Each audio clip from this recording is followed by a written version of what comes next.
Good afternoon, everybody. My name's John Derry from Gateshead College, and I've got the pleasure this afternoon to introduce Justin Bradshaw from Sage UK Limited, who will deliver this session on agility and the move to home working. This breakout session will look at the considerations of the Scrum methodology and how it has positively supported new home workers in their transition to remote working. So the Agile framework has offered structure for teams who have moved into remote working, effectively helping them to carry on, providing focus and to maintain their productivity. So that's the context for this breakout session this afternoon. And I would now like to hand over to Justin Bradshaw from Sage UK Limited. Thank you. Okay, thank you very much, John, for the intro. As this is my first time using Hopin, so a few of you have already been on some of these sessions. If any of these slides are too small, I think you can double click on the slide itself to maximize it up. So thank you very much for the introduction. Appreciate the people attending, even if it's a glorious sunny day out there. I've just had to shut the windows because the tractors around where I live are bringing in all the hay, so it's a bit noisy out there. So yes, as the intro said, I think when we've moved from Sage to home working, it's gone very well. So there was a session, I think, just prior to mine around some of the IT and the customer service challenge they had and how they sort of mobilized the army, as it were.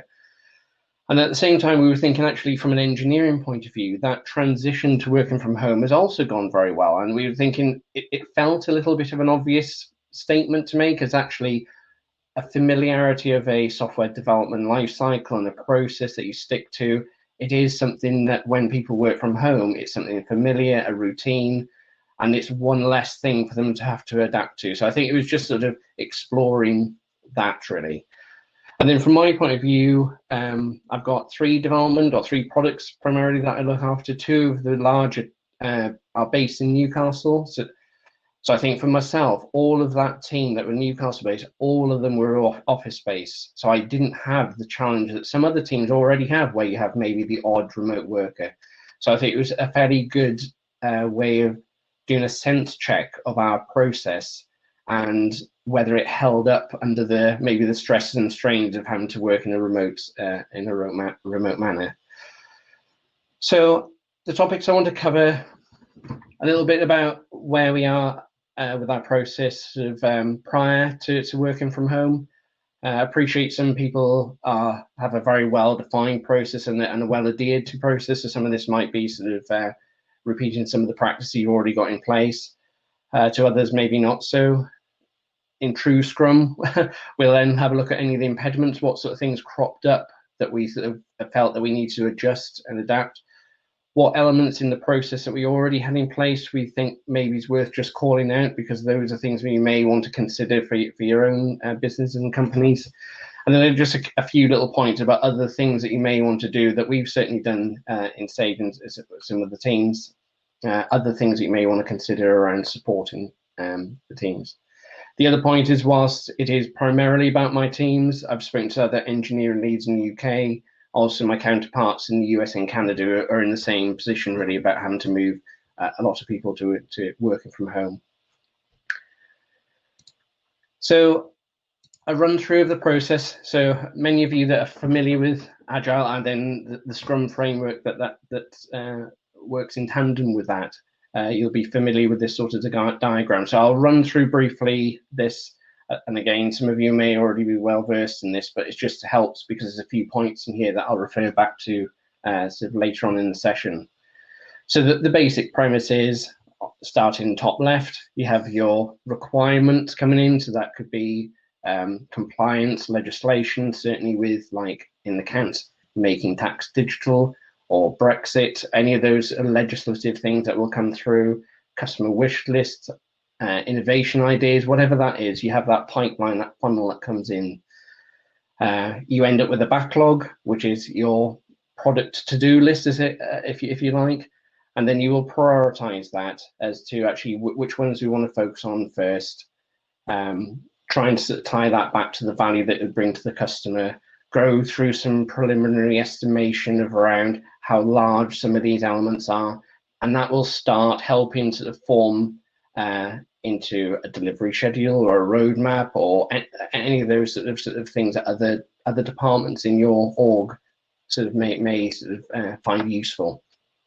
And then we go into a little bit more detail around sprint planning. So this is where you'll take a specific feature off the backlog, and the engineer and maybe the customer service teams and other people that have knowledge in that area will get together to start to break that high-level product backlog or user story down into sort of smaller bite-sized chunks, so we can start getting a little bit more refinement about who needs to do what, and a final level of task estimation, really.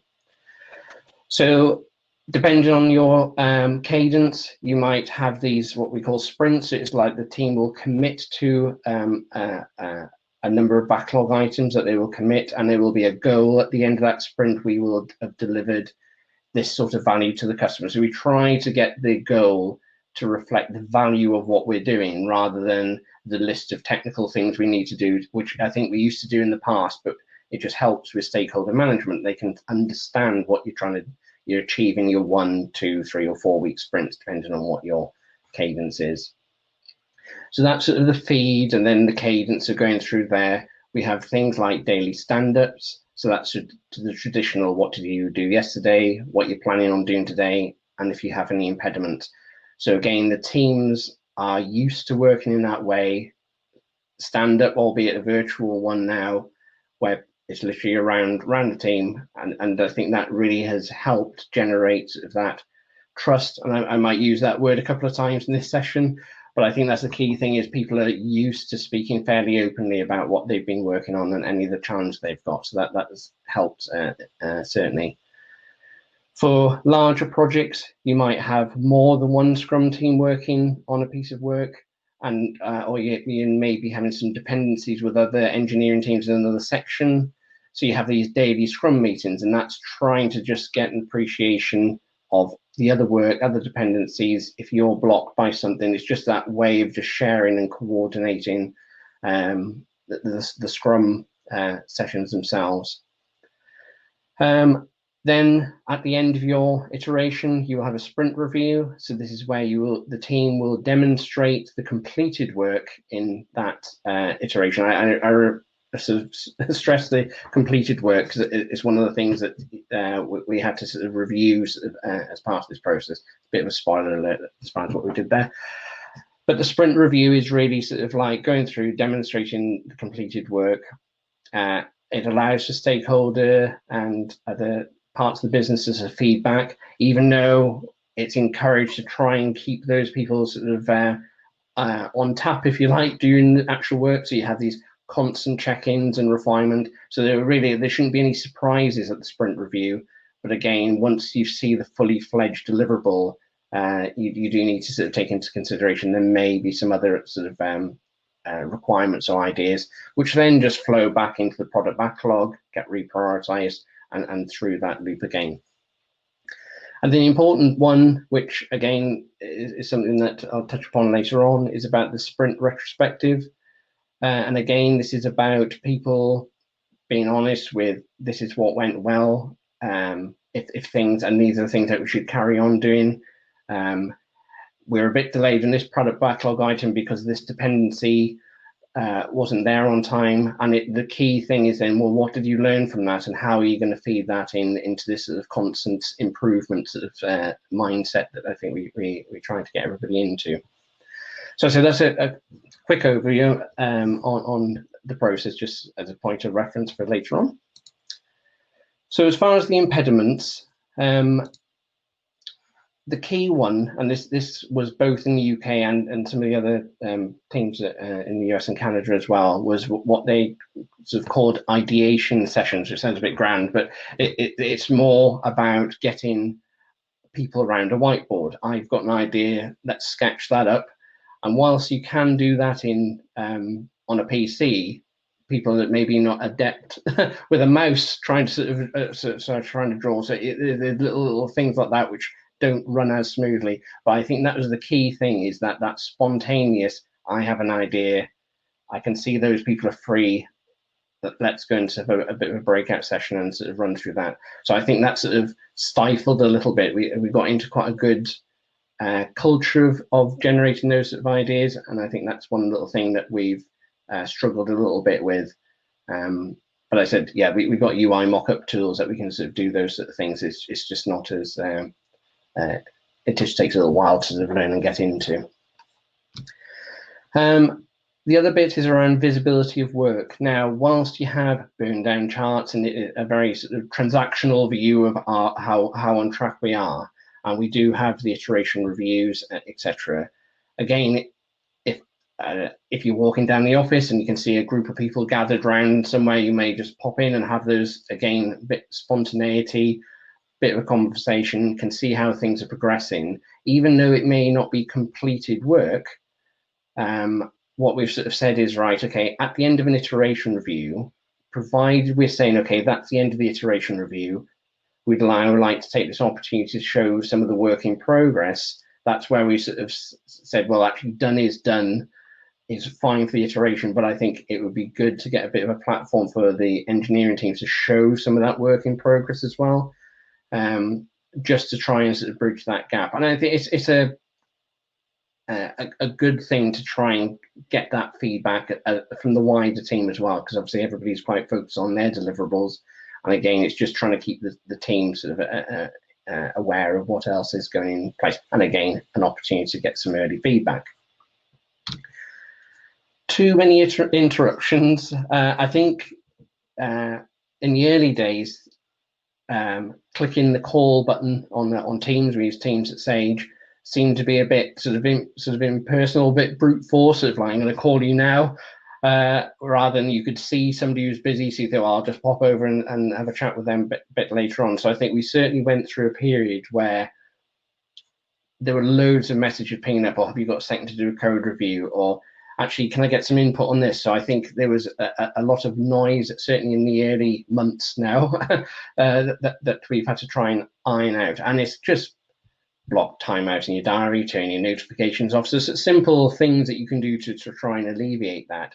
But that was one of the other things as far as one of the impacts. Linked to that is this idea of too many meetings, because now you can't be spontaneous about something. You're going to put a meeting in to say, right, actually, I need these 4 or 5 people. So everybody's diary started to sort of fill up quite quickly with all of these sessions. And I remember myself for the first sort of maybe 3 weeks, it was just non-stop every day. And I was thinking, God, if it's going to be like this sort of for months, it's going to be a real struggle. But I think the old change curve and where people are on it and getting used to things, I think that really panics. I think that, again, that settled down. But I think it's just trying to be mindful of that. And are there things that you can plan? And it depends on the size of your teams and everything. It's just to be aware of trying to be efficient with your meetings, and just having a clear agenda, what you're going to cover through it, and make sure your attendees are right. And maybe your team managers can help with the coordination of that as well. I think one team said, can we try and keep Wednesdays clear? Because actually some of the people at work and those things, they just need that thinking time or uninterrupted time. So again, we just flex what we need there. And the last one was around the capacity and velocity flux, which sounds something like Back to the Future as I read that then. But so the capacity and the velocity flux is around, so when you do story points and you sort of work out how much you're going to do per sprint, you get a velocity. So you get a bit of predictability about how other backlog items, when are they going to land? With people having to maybe do dependent care, childcare, change in working hours, so it's a cater for that as well. We did notice, understandably, and from a support point of view, we said, look, team, you don't need to worry about that. We're in unprecedented times, so that's to be expected. But I think that was one thing that sort of really we had to sort of monitor, just to make sure that we were projecting correctly what we were going to be working on, and not put the team under the pressure of expecting them to deliver exactly what they had previously said in that time frame. So I think that was a key thing, is just to make sure to try and to monitor that and just adjust our plans accordingly. And I think, and I don't know whether the other people on the call have seen this, but we're in a sort of a second phase of that now, because if you're in a situation where you have two people that are working from home currently, and they can share the childcare, one of the parents or guardians may now be working back, so the sole caring is done by one person now. And we've just noticed a few instances where actually there isn't that load balance, if you like, as far as their capacity really. So that's one thing I think we've just noticed in the last week or two really. So again, we're adjusting on that as well. So those are the 5 main ones. I think when we've been canvassing the opinions, those are the things that stood out. The process itself has sort of bared up fairly well. And again, I think that was just because we had it fairly well established in Sage prior to lockdown. It was familiar enough, and it was these sorts of things that sort of were more unexpected really, or outside the process. So the next section is just a few things that we have done in Sage over the years, and some more recently, which we think has helped us as far as get our development process and cycle in place. So a good place to start is with a self-assessment. I'm not expecting to read all of the stuff that's on that slide. Is a plethora of different models that you can apply here. And it's basically, well, what process do you have at the moment? And if you had a process in place, it was there for a reason. So even if you just start off with that and assess that, well, how well are we actually adhering to this process? Or if you've got a more established process, obviously there's a lot of example ones there that you can use. So that is just literally where are we now, and that will then sort of feed into any areas that you may want to sort of focus on. And then those are more familiar with Agile and the Agile Manifesto. The idea behind these sort of cells or blocks on this is the items in green on the left-hand side. That is where your main focus, energy, goals, that should be really fixed on that. So like the working software is absolutely a key output. The word over, some of you may have already seen this as well, heard this, is that it's like, oh, Agile, you don't need documentation. It isn't that you don't need it. It's a working software over comprehensive documentation. You need enough documentation for the team to understand what they need to deliver, being able to sort of estimate how big that piece of work is. It has to be sufficient, like just in time, and no pun on my name there, just in time delivery, a bit manufacturing-esque at the background there, of like what you need to do in order to deliver that. So I think, again, when we've reviewed this, I've just highlighted a couple in red on the right-hand side, thinking, well, actually, the things that has helped us is the top one, which is the process and tools. So it's not just about the process, but it's the tooling that you use, whether it's like TFS that we use for the 15200 products I look after. That's for your backlog and source code management.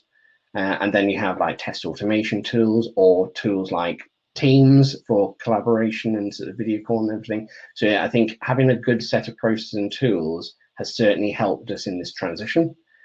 And then following a plan, and I know Mr. Fletcher's on the call earlier, as you'll know from when I was at Sage, or when he was at Sage with me, having a development schedule.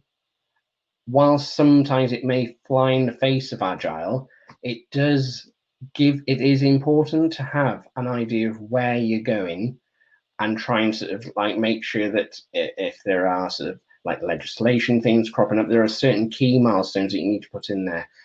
And I think having a plan when people are working from home, it's something that you can refer back to, because people can be being quite isolated either in themselves or in the team they're looking at, and sharing a plan of like, this is where we're going, these are the positive contributions all of these engineering teams are doing to get to that plan, just helps with that communication, and actually we're all working together and this is where sort of how we're progressing and doing well. I mean, I think that the teams have done very well in actually delivering for our customers what we said and when. A few little adjustments here and there, but that's where the agile part of it can kick in for us. So I think, again, from a reviewing your processes today, everybody's situation is going to be different, but I think that was just our approach there, looking at the areas that we need to focus on. And then number 2 is the retrospectives. So I mentioned this earlier about the iteration, sprint review retrospectives, and the 3 sort of key pillars of that is around the transparency. So sorry, I'll rewind a little bit there. So from a retrospective point of view, it is literally for the move to working from home. We could then say, right, okay, let's run that as a retrospective. So it's not a sprint retrospective, it's maybe a moving from home, or at the end of a product release, you may want to do these retrospectives. It's not just contained to like a sprint itself. So the transparency aspect is that this is where you will scene set with the team about what the outcome that you're looking to get from this retrospective, and really sort of play, this is all part of either something, a deliverable that we want to improve, strive for continuous improvement, you know, all of the things to state the goal of what we want the retrospective to cover. The inspection part is, if this is a repeats retro, certainly review the outcomes of the previous retrospective, because that will feed in and it will just help a sense of, well, actually we've progressed this, and some of these new inputs that are coming in, we can sort of add to that. So I think that inspection is both bringing stuff in that from your actions from your last one and anything new. So this is where we've typically broken off into groups. The classic go into the corner about communication or build process or test automation, whatever the categories are. People sort of generate some ideas, walk around, collate the information. So it's very interaction, very sort of a lot of interaction. So we've run these since working from home, and you can just do simple things like with Teams, you can set up a channel. Slack is another tech tool that you can use for that as well. And you have like virtual rooms that people will go into and gather their ideas. And it's funny, just before this session, a couple of days ago, there's a website called Gather Towns. That's GATHER, Gather Towns, and that's a gamification of that. So it's like a little pixel type game where you move your little virtual character around and into a room, and you can start collecting ideas in there. So I think that just sort of brings the fun into retrospectives. So you need to generate some ideas about how you can sort of gather that information in a team. And then the last one is the adaptation. So this is the plan. So, okay, based on that, let's prioritize like a backlog. These are the things that we can sort of do. And it typically falls into, these are the things that we want to start doing. These are the things we need to stop doing and continue. And the continue is a celebration of actually, this has gone really well. We want to carry on with that. So I think, again, if you're new to retrospectives, I think it's just avoid boiling the ocean, because I think that the main thing is like run a retrospective, find some low-hanging fruit, and those sort of slightly cliched comments, but those of answers, and show progress. Because if we're talking about continuous improvement, small gains will add up to a large gain, I think, and it's good from the team's point of view that you're not playing lip service to this, and you're actually executing on the back of it. So I think doing those retros and feeding through it is really, really important. We've also run these sessions in the past as a pre-mortem. So if you have a larger project that's coming up and you want to sort of think, right, okay, what's the worst that can happen? So any of your cynics in your team, this is where they thrive, because I think this is where you're going to try and tease out all the things that could possibly go wrong, and then just try and sort of preempt what that is. So again, the retros can be used in a pre-project fashion as well. So how you share that. So and again, you're not expecting to read all of those points, but once you sort of gather this and socialize out, whether it's just within the team or the wider engineering community or whoever, just trying to sort of celebrate, if you like, some of these are the things that we thought have gone really well and we should be continuing to do. And then on the flip side, these are the things that we should stop doing or start. So you could break those down into a sort of more clear plan, but it's again trying to work out, well, actually, these are the things that have really been a bit of a blocker, and we need to rethink our approach to this. And these are some slides from 2014, I think it is, when we did this on one of the teams a while back.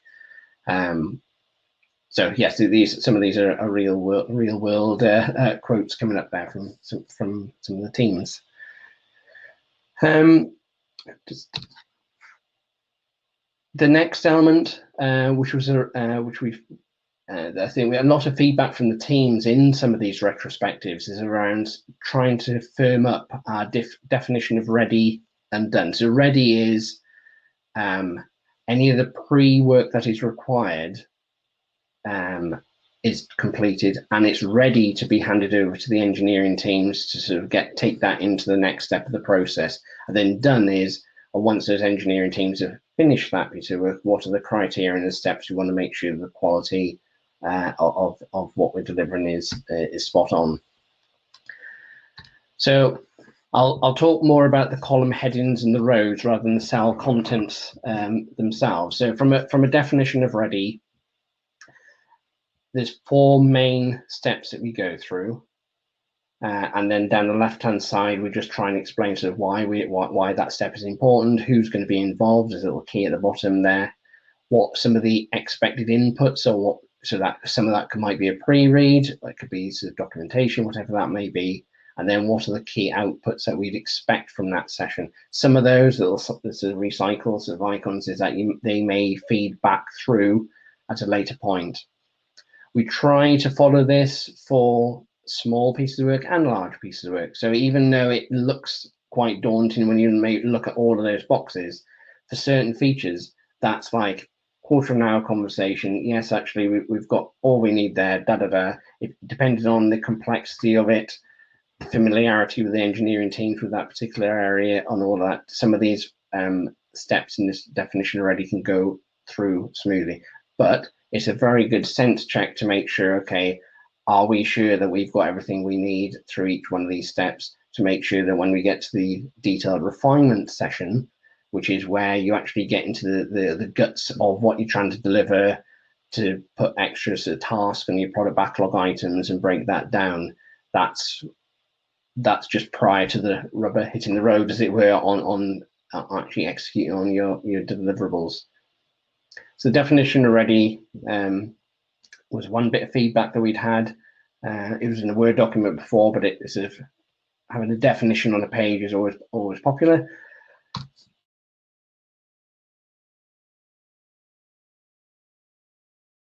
On the definition of done, so this is the team have executed on the work, committed to it as a sprint goal.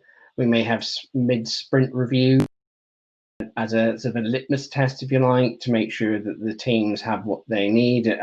If any of the impediments that are being captured, just that little sense check of like, is everything on board? We will use, even though it's not as granular as exactly halfway through, the sentiment behind this is that you engage with your other stakeholders through your sprint.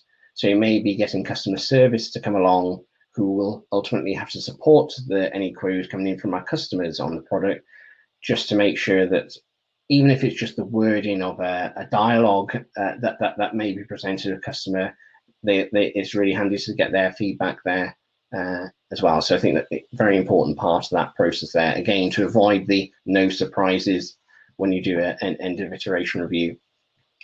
And then we have our feature sign off. So once we're happy that that feature, so all these little backlog items that you've been working on will roll up into a Making Tax Digital release, or a Brexit readiness release, or a integrated payments release. So all these backlog items sort of roll up to like a feature that we say, right, okay, that feature is now complete and it's ready to be launched.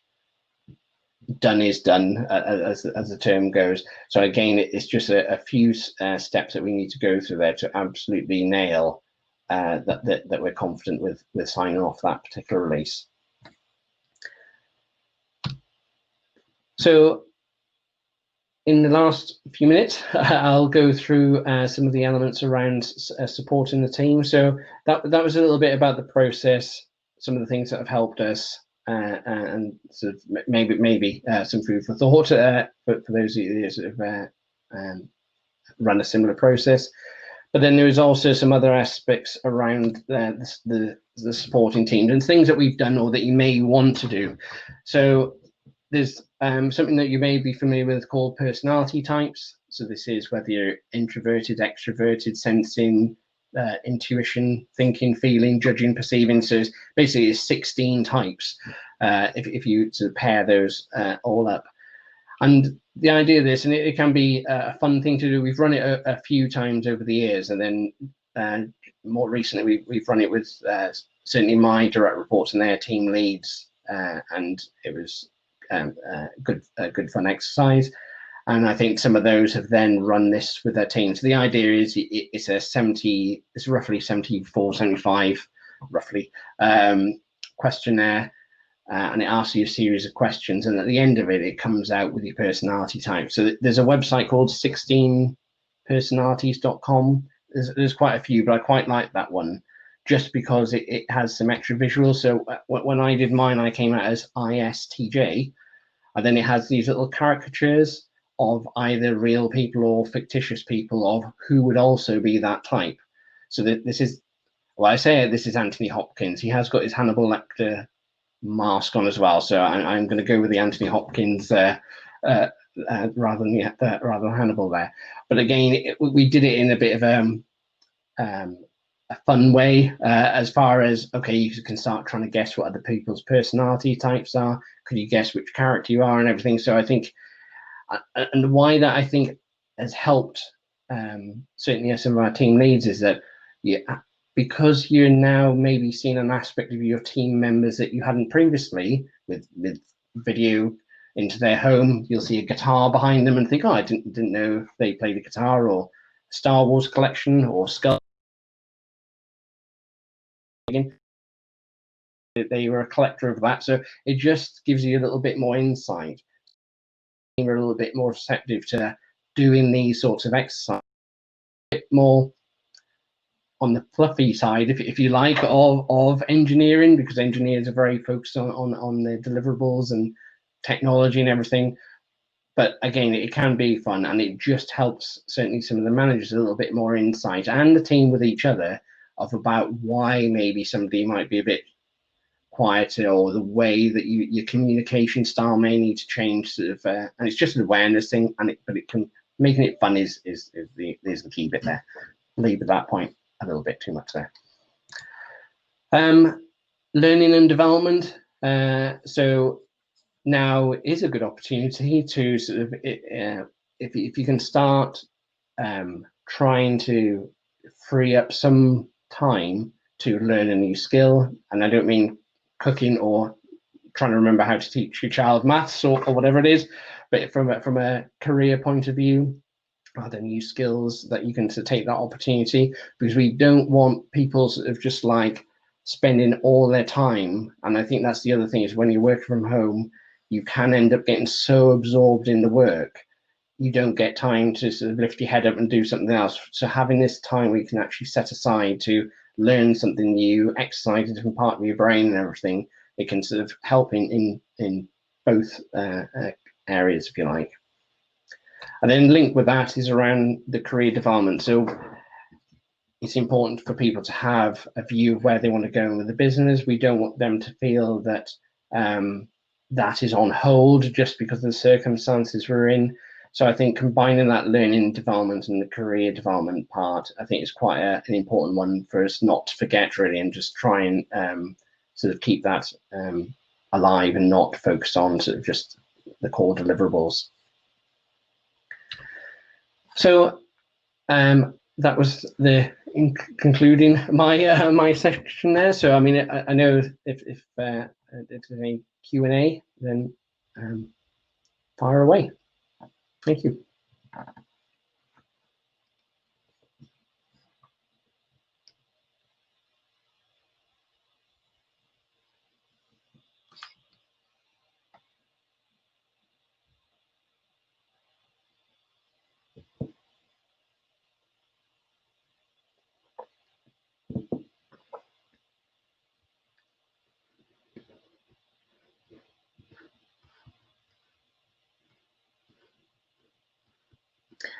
So John, yeah, sorry, I was just checking the thread there. So on the working from home to become a longer term option for the sector. So I think it certainly has helped us prepare for that. And I think it has shown that we are able to work from home. And I think in the past, if there has been the time where we had some flexibility that if you needed to work to home to get some time to concentrate on the thing, that's worked fairly well, because you may be the only person working from home and everybody else in the office. I think one of the things we found is with everybody being at home, that working from home bit is not as quiet and out of sight, out of mind that there has been. But I think going forward, if there is that flexibility, definitely sort of something that we're considering. I think one of the things I think Steve Hare, who's our CEO, mentioned on one of his sessions is that we got to try and keep the balance of people still working in the office, because some of the trust and stuff that I mentioned earlier, it comes about by knowing people, seeing them and interacting and collaborating with on a day-to-day basis. So I think as long as we can preserve that, I think that there'll be flexibility in the future, I think, of being able to do that.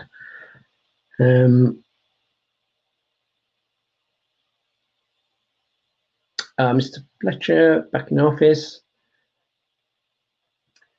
I think the main one would be the retrospectives. I think are ones that we do well.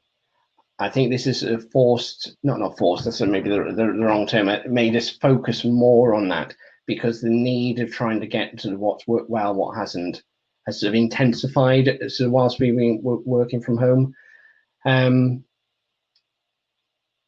Just trying to think what the other aspects are.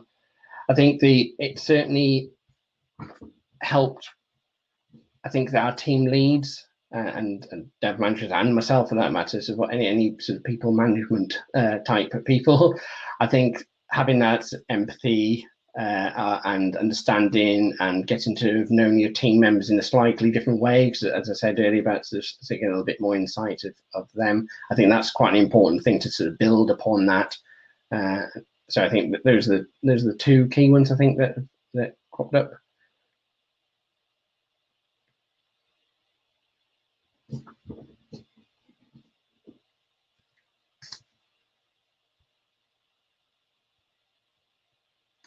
Recruitment.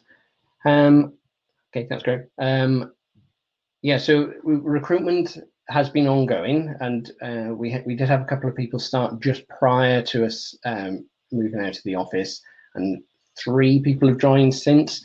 So we did think, okay, is now the time people are going to be looking to move, but touch wood, that's gone really well. I think it was again, it was a strange onboarding experience for those people, certainly, because ordinarily I'd pop over, or one of the other managers would pop over and say welcome to Sage, get a little bit of background. So I think we made sort of you have to sort of think, well, actually, let's have a call, introduce yourself, and all of that sort of stuff. So I think it just had to change our approach. I think that was well executed as far as getting their laptops and monitors and everything shipped to them. We buddied up with people to help them install the dev environment and run through. So I think there was a lot of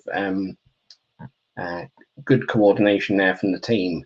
And I think we had some good feedback on that, but it hasn't sort of stopped recruitment, and we're still recruiting well, we managed to fill the roles quite well.